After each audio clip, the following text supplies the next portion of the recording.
আমাদের প্রতিনিধি সোমরাজ এই মুহূর্তে আমাদের সঙ্গে রয়েছেন। সরাসরি সোমরাজের কাছে যাব। সোমরাজ, রাজ্য সরকারি কর্মচারীদের জন্য সুখবর, পেনশন উপভোক্তাদের জন্য সুখবর, কবে থেকে কার্যকর হচ্ছে, কত শতাংশ বাড়লো?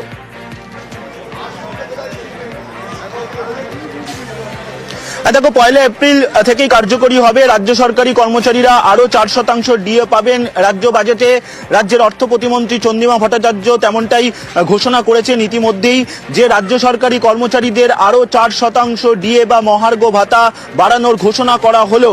এবং শুধু তাই নয়, এর সঙ্গে রাজ্য বাজেটে একাধিক নতুন গুরুত্বপূর্ণ প্রকল্পের ঘোষণা করা হলো। তার সঙ্গে বেশ কিছু প্রকল্পের জন্য আরো অর্থ বরাদ্দ করা হলো। যেটা সব থেকে গুরুত্বপূর্ণ, একদিকে যেমন মহার্ঘ ভাতার 4% বাড়ানোর ঘোষণা করা হয়েছে, রাজ্যের আর্থিক প্রতিকূলতা সত্ত্বেও সরকারি কর্মচারীদের জন্য এই 4% মহার্ঘ ভাতা বাড়ানোর সিদ্ধান্ত নেওয়া হয়েছে এবং ঘোষণা করা হলো, তেমনটাই রাজ্যের অর্থ প্রতিমন্ত্রী চন্দ্রিমা ভট্টাচার্য জানাচ্ছেন। তার সঙ্গে বহু প্রতীক্ষিত যে বাংলার বাড়ি, সেই বাংলার বাড়ি আরো 16 লক্ষ যারা নির্বাচিত হবেন উপভোক্তা, তাদেরকে আরো দেওয়া হবে দ্বিতীয় পর্যায়ে, এবং তার জন্য রাজ্য সরকার 9,600 কোটি টাকা বরাদ্দ করছে রাজ্য বাজেটে, তেমনটাই ঘোষণা করা হয়েছে, যা নিঃসন্দেহে গুরুত্বপূর্ণ। পাশাপাশি এবং এই যে 16 লক্ষ উপভোক্তা বাড়ির যারা উপভোক্তা হবেন তাদেরকে যে টাকা দেওয়া হবে 9,600 কোটি টাকা, এই টাকা ডিসেম্বর মাস থেকে দেওয়ার প্রক্রিয়া শুরু হবে। তুমি জানো, বাংলার বাড়ির যে প্রথম পর্যায়ের টাকা 60,000 টাকা প্রথম কিস্তির, সেই টাকা দেওয়ার প্রক্রিয়া ইতিমধ্যেই প্রায় শেষের দিকে রয়েছে, এবং দ্বিতীয় পর্যায়ে আরো 16 লক্ষ উপভোক্তাকে টাকা দেবে রাজ্য। পাশাপাশি এটাও বলা হচ্ছে, ঘোষণা করা হয়েছে আজকে রাজ্য বাজেটে, যে ঘাটাল মাস্টার প্ল্যানের জন্য 500 কোটি টাকা বরাদ্দ করা হলো আজকের বাজেটে। যে ঘাটাল মাস্টার প্ল্যান নিয়ে দীর্ঘদিনের দাবি ছিল, তুমি জানো যে কেন্দ্রের কাছে বারবার চিঠি লিখেছিলেন খোদ মুখ্যমন্ত্রী মমতা বন্দ্যোপাধ্যায়, কিন্তু সেই ঘাটাল মাস্টার প্ল্যানের জন্য কেন্দ্র কোনো টাকা বরাদ্দ করেনি। তার জন্য রাজ্যই নিজের টাকাতে ঘাটাল মাস্টার প্ল্যান করবে, তা মুখ্যমন্ত্রী মমতা বন্দ্যোপাধ্যায় আগেই ঘোষণা করেছেন। আজ রাজ্য বাজেটে এই ঘাটাল মাস্টার প্ল্যানের জন্য 500 কোটি টাকা বরাদ্দ করা হয়েছে। পাশাপাশি তুমি জানো যে একাধিক জায়গায়, বিশেষ করে মুর্শিদাবাদ, মালদা সহ বেশ কিছু জেলায় নদীর ভাঙন একটা বড় সমস্যা হয়ে দাঁড়িয়েছিল, এবং সেই নদীর ভাঙন আটকানোর জন্য এই রাজ্য বাজেটে 200 কোটি টাকা বরাদ্দ করা হলো।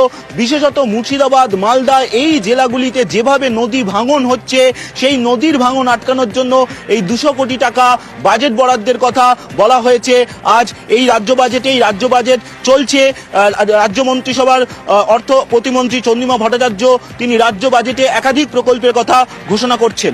একেবারে সোমরাজ, সেদিকে তো নজর থাকবে, তবে তার আগে আরো একবার তোমার কাছে জানার চেষ্টা করব, আজকের এই শেষ পূর্ণাঙ্গ বাজেটে ডিএ নিয়ে কি ঘোষণা করা হলো, কত শতাংশ ডিএ বাড়ানো হচ্ছে রাজ্য সরকারি কর্মচারীদের জন্য, বড় খবর, এবং কবে থেকে কার্যকরী হচ্ছে?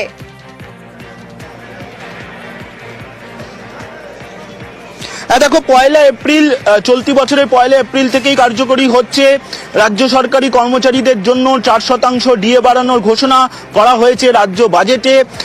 1 এপ্রিল থেকেই এর সুবিধা পাবেন রাজ্য সরকারি কর্মচারীদের পাশাপাশি যারা পেনশন পান তারাও এই সুবিধা পাবেন। এবং তুমি জানো যে এই বাজেটে যেটা বলা হচ্ছে, রাজ্যের আর্থিক বিভিন্ন জায়গা থেকে প্রতিকূলতা আসছে, কেন্দ্র টাকা দিচ্ছে না, কিন্তু তবুও সরকারি কর্মচারীদের জন্য রাজ্য সরকার তাদের পাশে রয়েছে, এবং সে তাকে মাথায় রেখেই এই অর্থাৎ 2025 অর্থবর্ষে 2025-26 অর্থবর্ষে রাজ্য সরকারি কর্মচারীদের জন্য আরো 4% ডিএ বাড়ানোর কথা ঘোষণা করা হলো আজ রাজ্য বাজেটে। রাজ্যের অর্থ প্রতিমন্ত্রী চন্দ্রিমা ভট্টাচার্য ইতিমধ্যেই রাজ্য বাজেটে তা ঘোষণা করেছেন।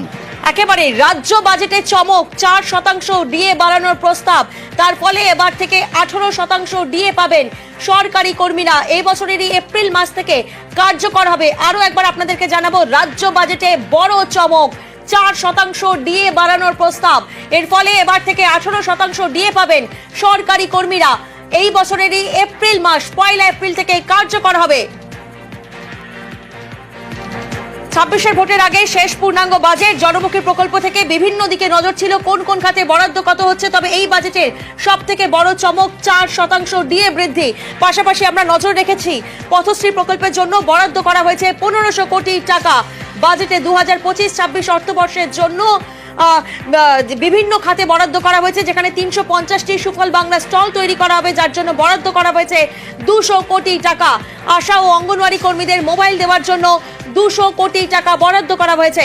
বাংলার বাড়ি প্রকল্পে অতিরিক্ত 16 লক্ষ উপভোক্তার বাড়ির জন্য 9,600 কোটি টাকা বরাদ্দ করা হয়েছে।